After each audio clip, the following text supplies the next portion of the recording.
Welcome to the study on the endocrine system, homeostasis, and thermoregulation through the process of the negative feedback mechanism. Over here, we're going to explore chemicals that controls our emotions. Emotions such as love, and then stress, depression, happiness, anxiety, and schizophrenia. They are all influenced by special chemicals. We will be exploring those chemicals as we move further in this study. We have expressions of this nature where we see in wildlife animals fighting over food, over a mating partner.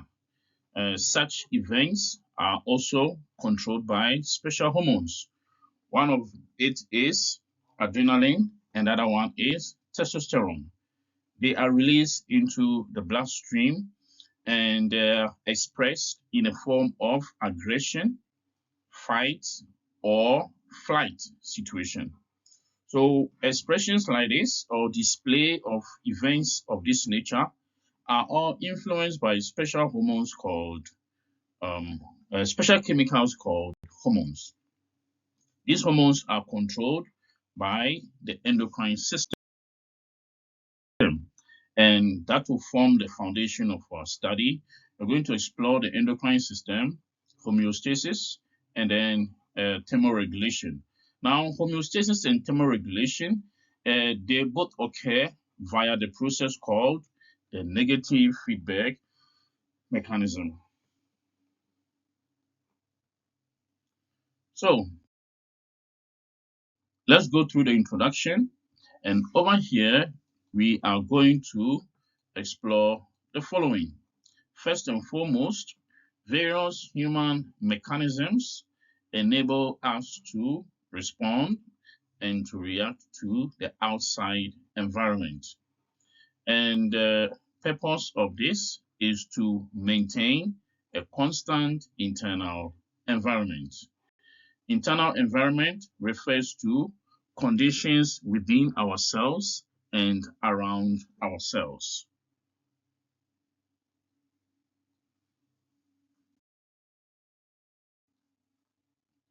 So, we will therefore want to find out what controls our responses. So, first and foremost, we have to know that our responses are controlled by one, the nervous system, and two, the endocrine system. For this curriculum, those are the two systems controlling our responses. However, we also have the immune system, which is by extension one of the systems that controls our responses. So let us find out how they operate. So this is what is happening. We have to know it is the working together of these systems, that is the nervous system and the endocrine system, that helps to maintain stability within the organism, and it is done so as to protect us. So our responses are controlled by the endocrine system, the nervous system, and by extension, the immune system.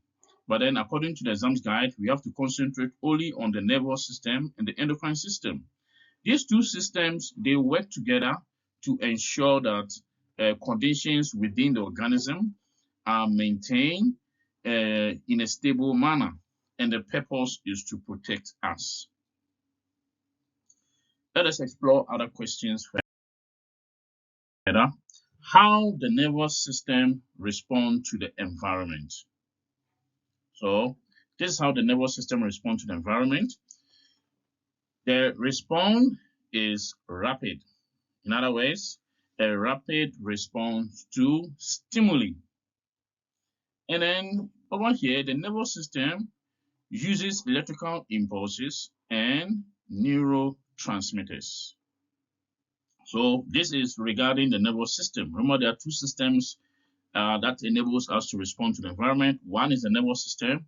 The second system is the endocrine system. How does it operate? How does it work? So over here, the endocrine response is controlled by the endocrine glands and is situated throughout the body. That is one. Once again, the endocrine response is controlled by the endocrine glands and it is located or situated throughout the body. So, in terms of speed, the response is slower and has a long-lived effect.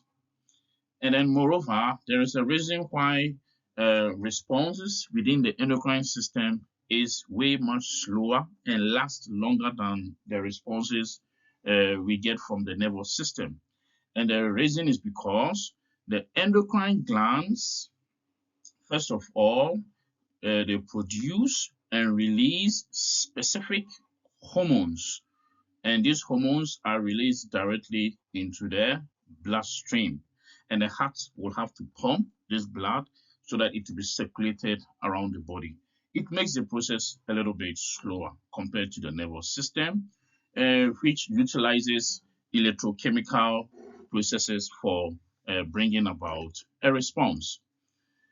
Now, as you are studying this, make sure you have by your side your comprehensive study material and the revision resources that you have, so that after following the notes here, after following the presentation, you go to your notes and then make sure you go to the question paper together with your notes and then try and solve some questions related to the topic. The topic is the endocrine system and negative feedback mechanism, or homeostasis. Now, this presentation is 100% based on the examination guidelines. So there are no deviations. It is CAPS compliant, and the details are as follows. So according to the exams guide, we have to know the differences between the endocrine gland and the exocrine gland. So let's start with the exocrine gland. In exams, whenever you are instructed to differentiate between two things, you have to always draw a table. Drawing a table with a ruler will give you 1 mark. Don't use your free hand to draw a table. Use a straight edge, a ruler. So under each, we have 3 main points. Under exocrine, okay, exocrine glands, they have ducts. Endocrine glands, they are ductless. Again, under exocrine glands, secretions are released into cavity like the mouth. The mouth is a cavity, it's called a buccal cavity. Or on a surface, for example, our skin, the surface of our skin. In the case of endocrine glands, hormones are released into bloodstream. You have to take note, endocrine glands, they always secrete hormones. Exocrine gland, they don't secrete hormones necessarily. They rather secrete any chemical. Okay. So we have the examples here. For example, we have salivary glands located inside our mouth. These glands releases saliva. Saliva is not a hormone. It's just a chemical. It's a watery chemical, and that chemical is not released into our bloodstream. It is released into our mouth. It is the reason why here it said exocrine glands release their secretions or chemicals into a cavity. Example, our mouth. Another example under exocrine gland, we have the sweat glands. And the sweat glands, they release sweat. The sweat is released onto the surface of our skin. So over here, when you check the difference, it stated exocrine glands release secretions into a cavity for the salivary glands or on a surface. Example of a surface is our skin. Our skin is a surface. Then you go to the endocrine glands. We have examples. We have pituitary gland, and it secretes a hormone ADH. ADH stands for antidiuretic hormone. And then we also have thyroid, and the thyroid releases a hormone called TSH. TSH stands for thyroid stimulating hormone. There is also another gland, pancreas. It releases the hormone insulin. So the pancreas is an example of endocrine gland, but you have to also know the pancreas is also an example of exocrine gland since it is involved in the process of digestion. It releases pancreatic juice, which is involved in digestion. So this is what you have to do You have to memorize this table, read it, observe it for about 5 minutes, and then you close it and then try and write the same thing that you have actually read, and later on compare it to see if you got something right or wrong. Okay, so let's proceed on. The next phase is to look at how endocrine glands and exocrine glands are depicted diagrammatically. So in figure 1, on figure 1, we have exocrine glands, and this is how it looks like. It looks like a cap, and then it releases its contents. Example, we have the sweat glands. It will release the sweat, and this will be the surface of our skin, and then the sweat will actually cover the surface. So that is why we call it exocrine gland, because it releases its content outside the body onto a surface or onto a space. Now over here we have the endocrine gland, that's figure 2, and you can see here this is a gland, and it's surrounded completely by our blood vessels. So you can see there's a blood capillary here surrounding it, and what will happen is that the endocrine gland will release its contents, the hormones, and the hormones will go directly into the bloodstream. So because it releases its chemicals or hormones into the bloodstream, is the reason why we call it endocrine. So endo means you are releasing something into. Exo here, the exo here means outside, meaning it releases its content into a cavity. This is a cavity. Okay, this is an example of a cavity, and then this is also a space. Take note, exocrine gland releases chemicals, endocrine gland releases hormones. So you have to learn how to draw this also and to label every part of it. Now that we are focusing on endocrine glands, we have to answer the question, what are hormones? So you have to memorize it. Hormones are organic compounds that act as messengers in the body. So the key word here for knowing that this terminology is for hormones is that there is always the word messenger. It is the only chemical that is actually an organic compound that behaves or acts as a chemical messenger. So look for the word messenger, and that is how you know the statement is about hormones. This one you have to memorize. Then we go on to the characteristics of hormones. So here are the 3 main behavioral characteristics of hormones. They are only needed in small amounts. That is one. They give a more lasting response than a nerve response. And then lastly, hormones may be over-secreted or under-secreted, resulting in certain imbalances. Now, because hormones are chemical messengers used in the endocrine system, and nerve impulse are used in the nervous system, and both of them are actually used to transmit information, it is necessary to know the differences between hormones and impulses. So that is it. The last point is very relevant. Hormones may be over-secreted. That means the level can be extremely high, or under-secreted, meaning the level can be extremely low. Now, if we have both situations, it will lead to a disorder or an abnormality. And we go on to the basic functions of hormones. So what are the basic functions of hormones? 1, they stimulate reproduction, growth, and development. That is 1. And then, moreover, they also promote the maintenance of a constant internal environment, and they do so by stimulating or inhibiting the functioning of cells or organ. Lastly, hormones stimulate the regulation of metabolism, and they do so by controlling production, usage, and storage of energy. These functions too are necessary. You need to memorize it so that you can actually answer it where it is needed. If you check your examination guide, you need to know the location of each of the following glands, and it's very, very necessary that you get to know that. So we start with hypothalamus. It secretes the hormone ADH. ADH stands for antidiuretic hormone. What does it do? Where is it located? Over here, we're not asking about what does it do. We're asking about where is it located. So where is it located in the body? Hypothalamus is located at the base of the brain above the pituitary gland. What about hypophysis or the pituitary gland? It is located at the base of the cerebrum or above the cerebellum. We also have the thyroid glands. It's located below the larynx in the neck. The islets of Langerhans is located inside the pancreas. What about the adrenal glands? It is located on top of the kidneys. What about the ovary? It is attached to the fallopian tube of the female reproductive system. Lastly, we have testis. Where is it located? In the scrotum of the male reproductive system. So this information, this approach gives you a mark, 1 mark or 2 marks. So you have to know the gland and where they are located. We have to practice it by using the memorization technique.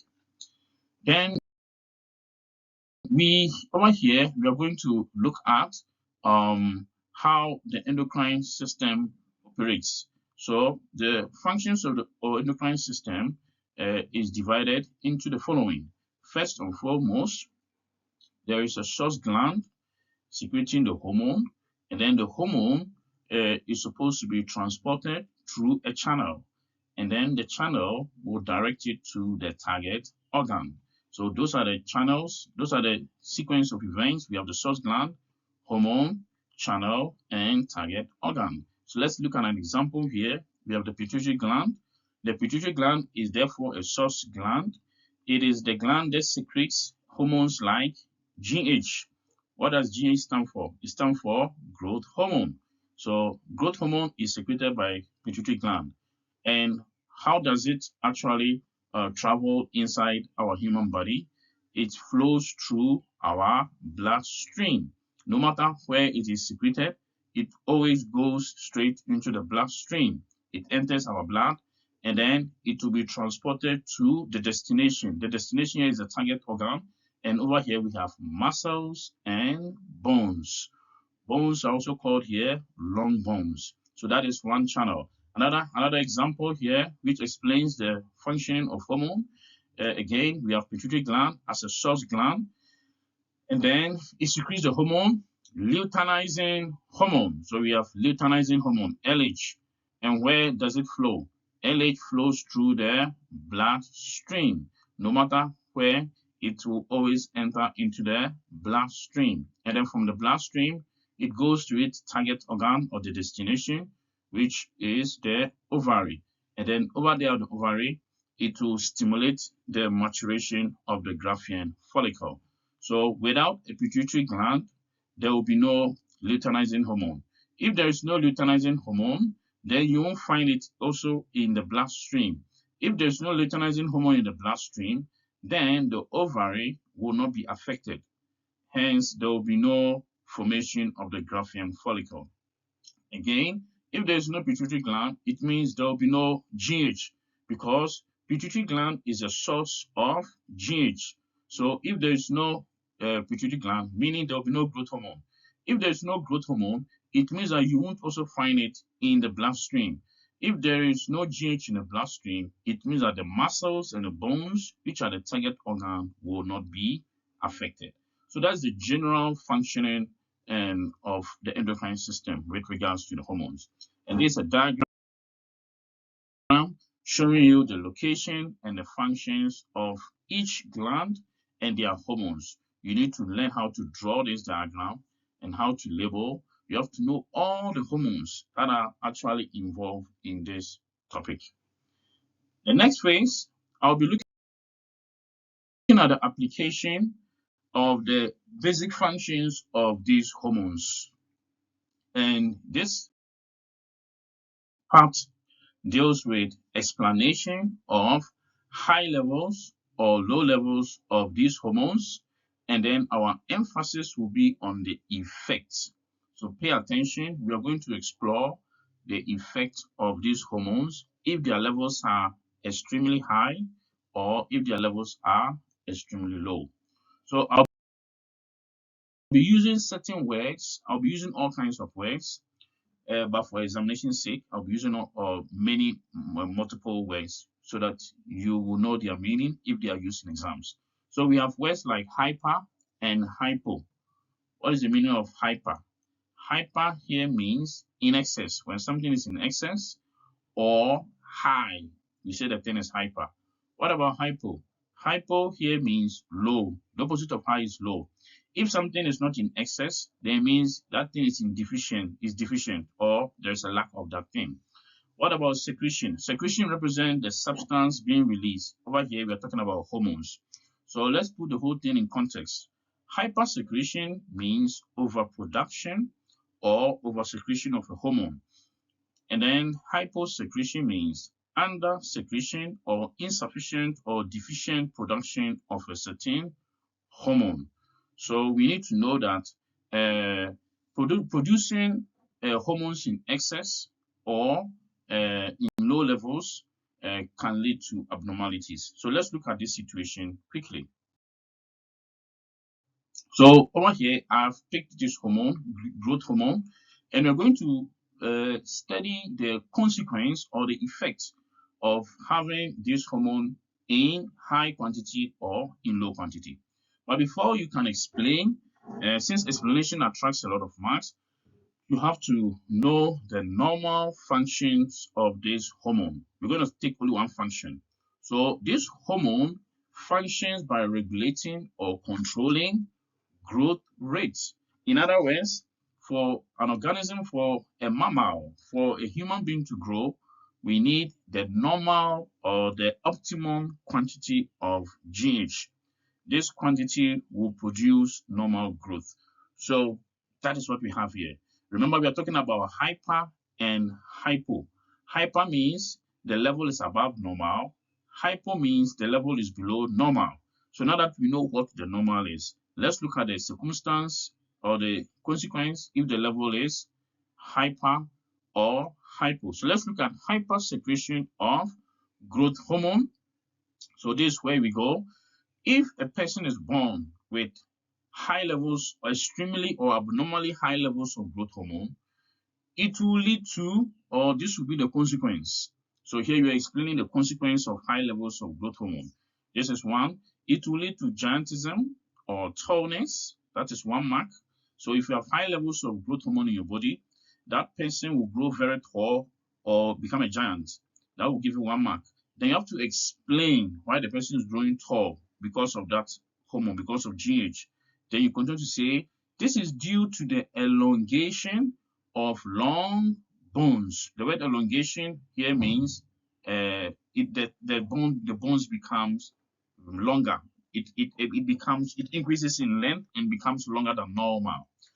So the reason why the person is a giant is due to the elongation of long bones and increased mass of the skeletal muscles. Okay, and the increased mass of the skeletal muscle is what we also call increased muscle production. So take note of it here. This is when the level of GH is high in the body. So let's look at the opposite. The opposite of high is low. What is the consequence or the effect of hyposecretion of GH? So this is the consequence. Take note, this effect or the consequence under hyper is opposite hypo. So this is what is going to happen. Having low levels of GH in your body will lead to dwarfism. Another word for dwarfism is shortness. Shortness of what? Shortness of height. Why is the person going to be short? And the reason is this. This is due to the shortening of long bones and a reduced muscle mass of the skeletal muscle. The shorter you are, the smaller your muscle mass. And then the opposite is also true. The taller you are, the higher your muscle mass. Take note, the effect here, the consequence of high levels of GH is the opposite of the consequence of low level. So if you can master one side in exams, if they ask you about hypo, you simply have to write the opposite. and then you are just okay to go. So let's look at another hormone, thyroxine. So we need to know again the high and the low levels of thyroxine and the consequence. We are exploring the effect. So this is it. Before you can explain the effect, between the high and low, we have the normal function. So what is the normal functions of thyroxine? It regulates or controls metabolic rates. You have to know the word metabolic comes from the word metabolism. Examples of metabolism is cellular respiration. Cellular respiration releases heat and energy, or heat and energy production are made possible by cellular respiration with the addition of glucose. So this is the normal functions of thyroxine. Now, let us look at an abnormal situation. A person with an extremely high amount of thyroxine in his or her blood. What will be the consequence? It is also called hyperthyroidism. So, if you have extremely high amount of thyroxine in your blood, it will lead to an increased metabolism rate. So it will lead to an increased metabolism rate in the body. That will give you 1 mark, and then you have to continue to tell us the effects. It will result in an increased body temperature or temperature. Consequently, it will also lead to weight loss and then hand tremors. Hand tremors here means the hands will be shaking uncontrollably, and is because of the extremely high levels of thyroxine releasing excessive amount of energy. And then lastly, there will be rapid or irregular heartbeat. So this is the effect. You are explaining the consequence of high levels of thyroxine. The opposite of high is low. Hence, if you want to explain the consequence of low levels of thyroxine, you simply have to write the opposite of the effects under high thyroxine levels in the blood. So let's look at hyposecretion also. And now remember, whatever is here under high is opposite here under low. So let's look. Under hyposecretion, it will lead to reduced metabolic rate in the body. Okay, and it will lead to tiredness, weight gain, and feeling depressed. Remember here, we said high levels will lead to increased metabolism rate, but then under hypo, when the level of thyroxine is low, it will lead to reduced metabolism rate. Over here, we said high levels of thyroxine will lead to weight loss.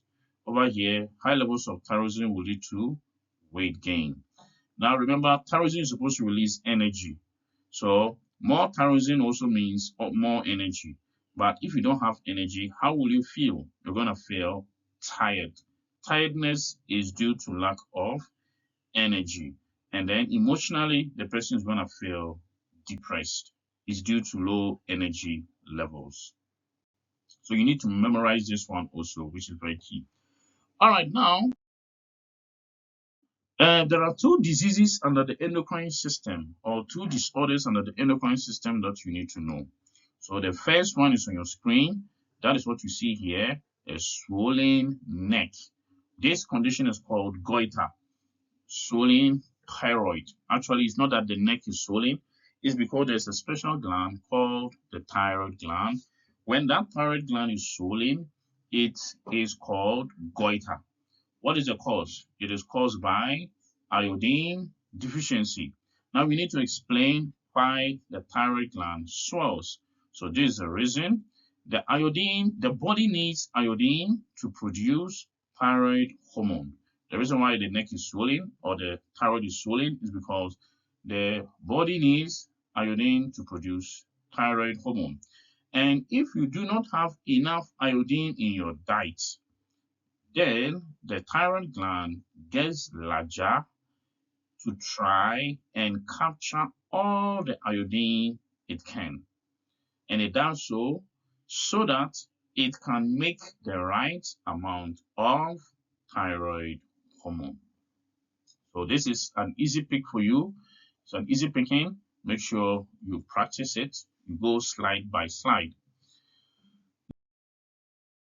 Now, the second endocrine disorder is actually hyperglycemia and hypoglycemia. You have to know hyper is the opposite of hypo. What is hyperglycemia?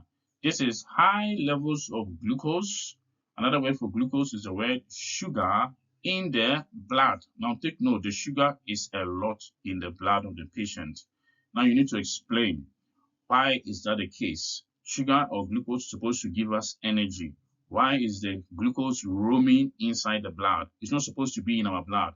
It's supposed to be in our cells. Why is it now lingering and wasting time in our blood?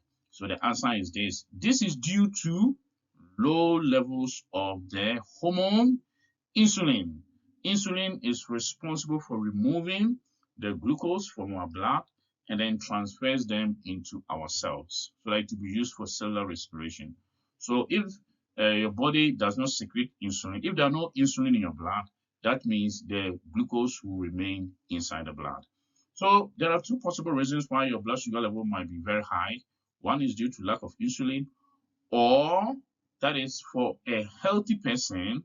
Okay, it could be due to high intake of carbohydrate meal. If you eat food that is rich in carbohydrate, like pap, like rice, like potato, that means your glucose level in the blood will increase. Then we go on to the opposite, low levels of glucose, which is called hypoglycemia. What is it? This refers to low levels of glucose or sugar in the blood. So over here, you go and test the person's blood. You discover that the level of glucose there remains very low. It's very, very low. What is the reason? It could be due to low levels of the hormone glucagon. So the reason why there could be low levels of glucose in the blood of a person can be due to low levels of glucagon, or it could be due to hunger or starvation. So this is how you explain. Whatever is here is the opposite of here. You need to get it right. All right, then we go on to this question. So there's a beautiful question here. Based on what I've said so far, can you reason it out and provide an explanation? Explain why people with diabetes are always tired even though there is a lot of sugar or glucose in their blood. We get energy from glucose. You have the glucose from the food you ate, but the person is tired. Energy is released from glucose. That's the main source of fuel for cellular respiration. Energy is always released by the process of cellular respiration. So why will a person eat a lot of high sugar meal and still remain tired? So here is a possible answer. Let's look at it. Answer 1. So this is actually 5 marks. So let's explain. This is because their body cells cannot use glucose or sugar properly for energy. The reason why the person is tired is because their body cells cannot use glucose or sugar properly for energy. And then you have to keep on explaining. And this is due to lack of the hormone insulin. And then we're going to say insulin stimulates the body cells to pick up or to absorb glucose from the blood. Now we have to go on to say the cells uses the glucose to undergo cellular respiration, and this process will release energy. So why is the person tired? Now you have to note a lack of energy makes the person constantly tired. So you have to take note of the question and go through the answer also and reason it out, think through it so that you can make meaningful assertion of it. Then let's look at some abnormalities that can occur in our glands and how to explain them. So in as much as we are looking at the hormonal level or the level of hormones being high or low, sometimes the problem may not be the hormone. The problem might be due to the source of that hormone. It could be due to the gland. So let us look at the following: a normal or a healthy gland. So let's start here. ADH. ADH stands for antidiuretic hormone. This hormone is secreted by the hypothalamus. For a healthy person, for a healthy gland, this is the functions. This is what the hormone does. ADH increases the water level in the blood, and it does so by making the renal tubules more permeable for reabsorption of water. So that is the normal functions of ADH. Take note here, the renal tubules are inside the kidneys. So in some textbook, it uses the word kidneys, but inside the kidneys, we have the renal tubule. So ADH makes water more permeable for reabsorption of water. So let's look at the analogy of it. Let's apply logical reasoning. So what will happen if you have more ADH in your blood?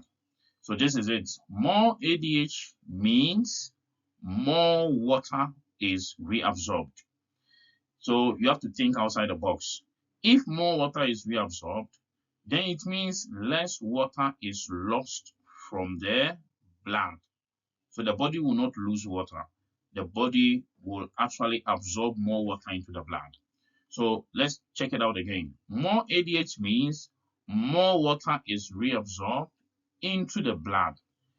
Okay, if more water is absorbed into the blood, that means less water is lost from the blood. You go to the second logic. More ADH, it makes the walls of the renal tubules more permeable. Permeable here means the cells of the renal tubules will open. When that occurs, less urine and sweat is produced. If the level of ADH is high, your urine will be less. You won't urinate a lot and you won't sweat a lot. In other words, if the level of ADH is high in your body, your urine becomes concentrated, yellowish in color. That means you are dehydrated, you are thirsty. So the body doesn't want to lose water through sweating and urination. Good. Then we go on to the second analysis. We are looking at damaged gland. So this gland is damaged. So let's look at the consequence of this damaged gland. So we are looking at the hypothalamus. It secretes the hormone ADH. ADH stands for antidiuretic hormone. What does it do? It increases the water level in the blood by making the renal tubules of the kidney more permeable for reabsorption of water. If the hypothalamus is damaged, then less ADH will be secreted because ADH is secreted by the hypothalamus. So if the hypothalamus is damaged, less ADH will be released. What this means is that less water will be reabsorbed into the blood. Hence, more water is lost from the body and it will result in dehydration. Now, here is the reason why the person become dehydrated.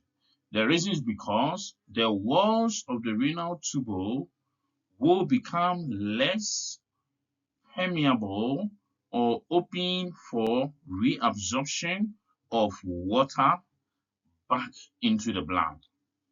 So that is the basic reason. That is a consequence if the hypothalamus is damaged. Good. Then we go on to this. This is a normal gland, a healthy gland. So we are dealing with another gland. This gland is called adrenal gland. So we have the hormone aldosterone. Aldosterone is a hormone. It is secreted by the gland called adrenal gland. So what is the functions of adrenal gland? If it secretes aldosterone, what's going to happen? Let's focus now on the hormone aldosterone. What does aldosterone do for the body? It increases the sodium or salt level in the blood. How does it do that? By making the walls of the renal tubules of the kidney. Take note, this is also in the kidney. it makes the walls of the renal tubule of the kidney permeable for salt reabsorption. So that is a normal function. And sometimes the level can be high, sometimes the level can be low. So what is the consequence of your body secreting high levels of aldosterone? Another word for high is the word more. So here is the analysis. Let's apply logical reasoning. More aldosterone here means more salt is reabsorbed. Where is it being reabsorbed to? More salt is reabsorbed into the blood, and vice versa. Vice versa here means the opposite is also true. Let's examine the statement critically. More aldosterone means more salt is reabsorbed into the blood. If more salt is reabsorbed into the blood, then let's check the bracket. It means less salt is lost from the blood, meaning your body won't lose salt. Your body will be able to maintain the salt level in its system. So check here, more aldosterone, what does it do? More aldosterone makes the walls of the renal tubule more permeable. Permeable here means open. Okay, so that what do we have? It causes our urine and sweat to become dilute, or our urine and salt will contain less salt. So our urine is salty and watery. Our sweat is also watery and salty. And these two substances are controlled by two hormones. One is aldosterone, the other one is ADH, because ADH controls water levels in the body and aldosterone controls salt level. Let us explain the consequence of a damaged gland. Over here, we're talking about if the adrenal gland is damaged, what is going to happen? The adrenal gland secretes aldosterone. So let's check here. Aldosterone secreted by the adrenal gland increases sodium or salt level in the blood, and it does so by making the walls of the renal tubules permeable for salt reabsorption. Now check this out. If the adrenal gland is damaged, if it is damaged, because it is the source of aldosterone, it means that less aldosterone will be secreted. Aldosterone comes from the adrenal gland. If the adrenal gland is damaged, that means the level of aldosterone that will be secreted will be less. In some cases, there will be none. So what is the meaning of such a situation? This means that if the adrenal gland is damaged, then less salt is reabsorbed into the blood. And what this will mean is that more salt is lost from the blood. The body will start losing salt because the adrenal gland is supposed to secrete aldosterone so that the body will not lose salt. The body needs salt, not in high quantity. But then if the adrenal gland is damaged, that means less aldosterone is secreted, and then that means less salt will be reabsorbed by the system, by the blood. And the reason why more salt will be lost from the blood is because the walls of the renal tubule, it becomes less permeable. Permeable here means open. It will not open, the cells will not open for reabsorption of salt. Reabsorption means retaking back salt into the blood. You are reabsorbing it because you had it and now you've lost it. Now you are retaking it back. That's the meaning of the word reabsorb or retake. So that is the consequence of a damaged gland. Make sure you go through it, you read it all over again, and then listen to it as well. Okay, so we need to know, you have to know how to explain the effects or consequences of the following damaged glands in the human body. So we have under pituitary gland, we have the following. Remember, pituitary gland controls growth, metabolism, and reproduction. If it is damaged, that means growth process won't be controlled depending on the situation, and then the process of metabolism will not occur, and also the person will not be able to reproduce. In the same way, the pancreas is responsible for controlling sugar level, whether high or low. If it is damaged, that means the person's sugar level cannot be controlled. The person will become diabetic.